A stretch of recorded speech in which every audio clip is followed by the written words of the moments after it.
Hola, mi nombre es Laura Fernández Suárez, soy doctoranda en la Universidad Complutense de Madrid y antes de comenzar me gustaría dar las gracias a todas las compañeras y todos los compañeros que habéis hecho posible este maravilloso encuentro. Muchas gracias. Mi comunicación lleva por título Al borde entre el arte y la vida, la performatividad del circo a través de Pinito del Oro.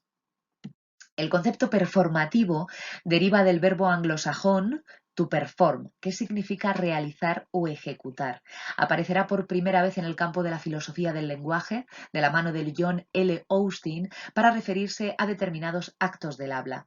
Más tarde, Judith Butler utilizará el concepto para referirse a determinadas acciones físicas cuya repetición sería lo que iría progresivamente generando la identidad de un colectivo.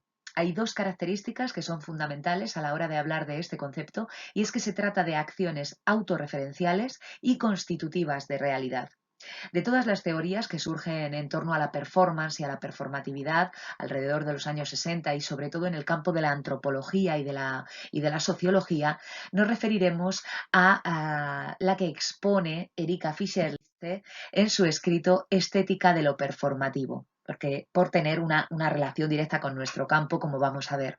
Ella defiende la necesidad de crear una teoría estética de la performance o de la realización escénica, teniendo en cuenta que alrededor de los años 60 se produce un giro hacia la performatividad en el campo de las bellas artes, con el nacimiento del arte de la performance y el happening, y en el campo del teatro, con diferentes manifestaciones escénicas más cercanas a lo propiamente performativo que a las convenciones que se habían establecido en el teatro hasta ese momento.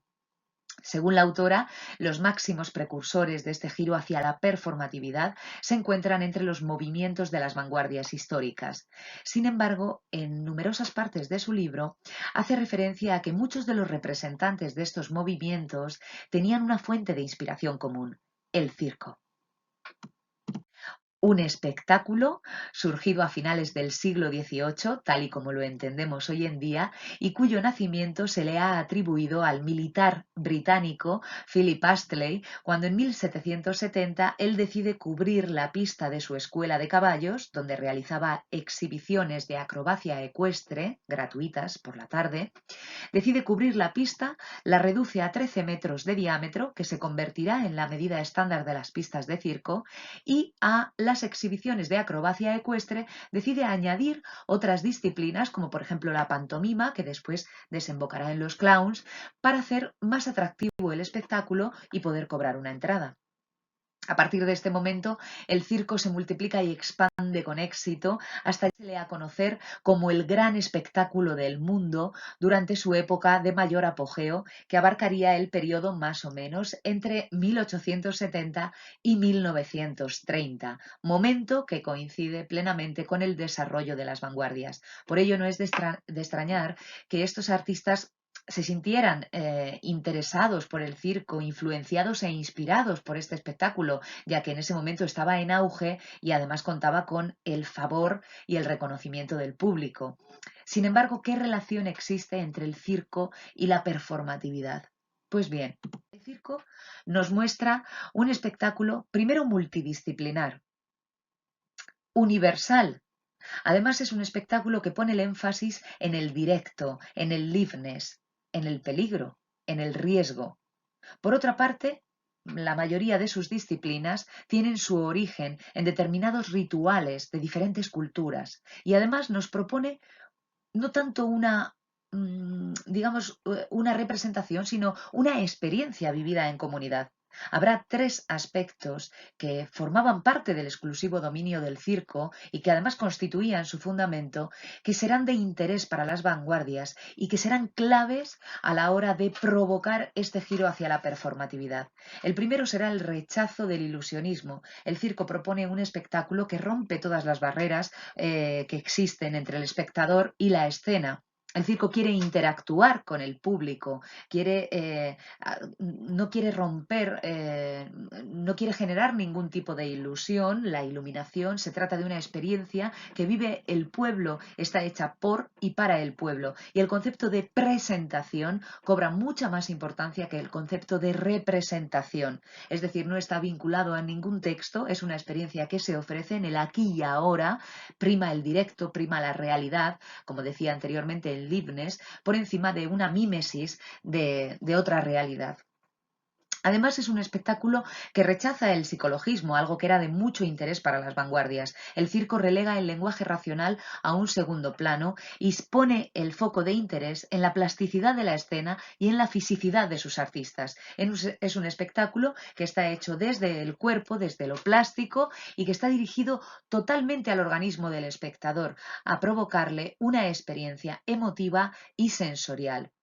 Por último, es un espectáculo que también provoca la participación del espectador de una manera activa a lo largo del curso de la realización escénica, invitando al espectador a participar en algún número, como es el caso de los clowns, algo que vemos todavía a día de hoy, pero también en este momento histórico a través de otros números. Era muy habitual invitar al público a participar en un número, por ejemplo, desafiando a la mujer o al hombre forzudos y ganando con ello una recompensa o que le devolvieran el dinero de la entrada, etcétera. También provoca la participación del espectador, perdón, de una manera pasiva, a la hora de dotar de sentido al espectáculo. El circo no tiene ningún interés en generar un significado con lo que hace.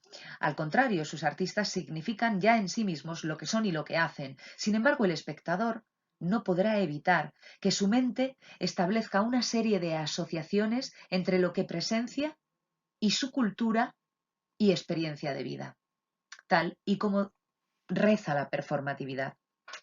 Pues bien, para poder concretar la relación que existe entre el circo y la performatividad, escogemos a la artista, a la trapecista María Cristina del Pino Segura Gómez, más conocida como Pinito del Oro, cuya especialidad era el trapecio de vuelo, el trapecio a vuelo, el trapecio que creó, la modalidad que creó Case Washington en 1870.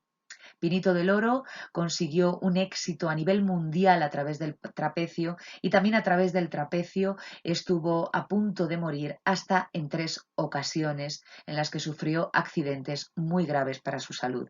El primero tuvo lugar cuando tan solo contaba con 17 años en Huelva, en Andalucía. El segundo tuvo lugar 10 años después en Suecia y el tercero 10 años después en Cantabria. Su talento, la espectacularidad de sus números y el riesgo y el peligro que corría el ejecutar sus ejercicios le llevaron a trabajar en el que está considerado el circo más importante de América, el circo Ringling Bros. And Barnum and Bailey, donde la publicitaban como la sensacional trapecista española de los nervios de acero.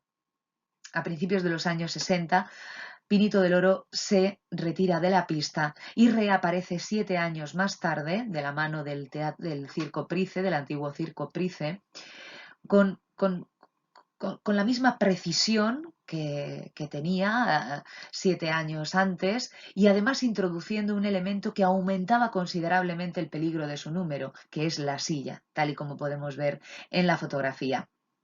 Definitivamente se retirará de la pista en 1970, también en el antiguo Circo Price, que estaba situado donde ahora se encuentra el Ministerio de Cultura en Madrid.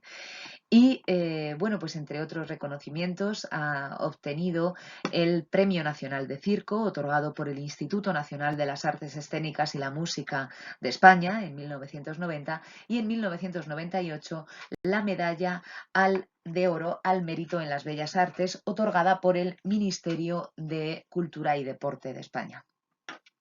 Pues bien, será a través trabajo, como podamos comprobar cuál es la verdadera relación que existe entre las estrategias que proponía el circo, que le interesaron, estas estrategias interesaron a las vanguardias y a su vez provocaron la performatividad.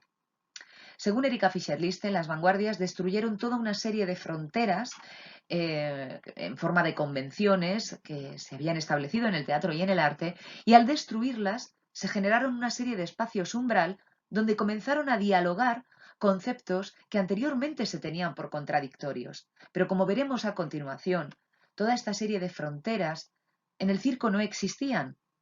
Es más, el diálogo entre estos conceptos contradictorios formaba parte de su esencia como espectáculo, era parte de su fundamento como arte escénico y probablemente lo que le diferencie de la danza, del teatro o de la música y la ópera.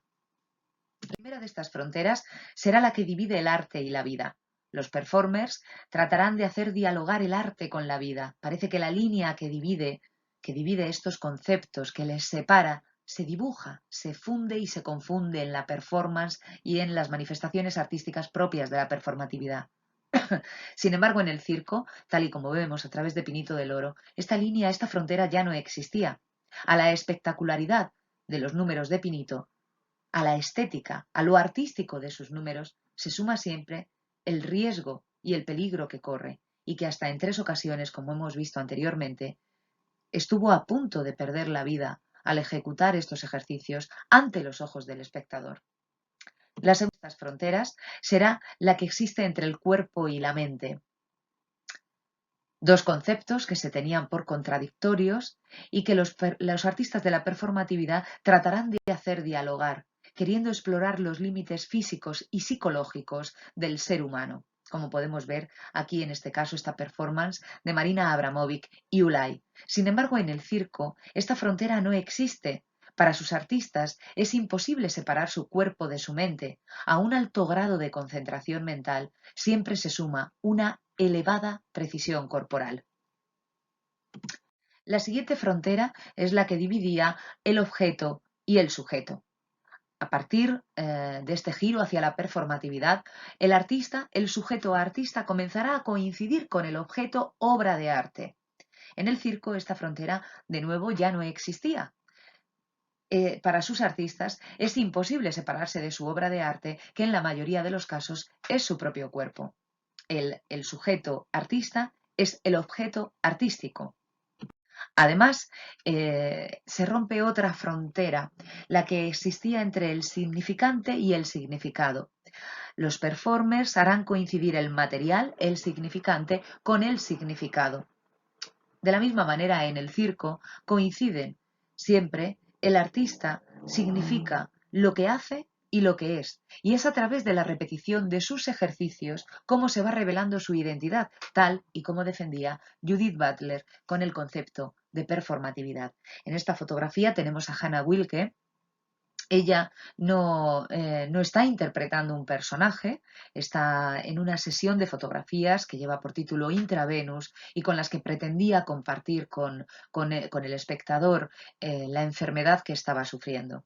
Es decir, el cuerpo fenomenológico, el físico estar en el mundo de los artistas, cobra mucha más importancia que el cuerpo semiótico, puesto que no hay un personaje que interpretar ni una historia de la que formen parte, más que la que es su propia vida.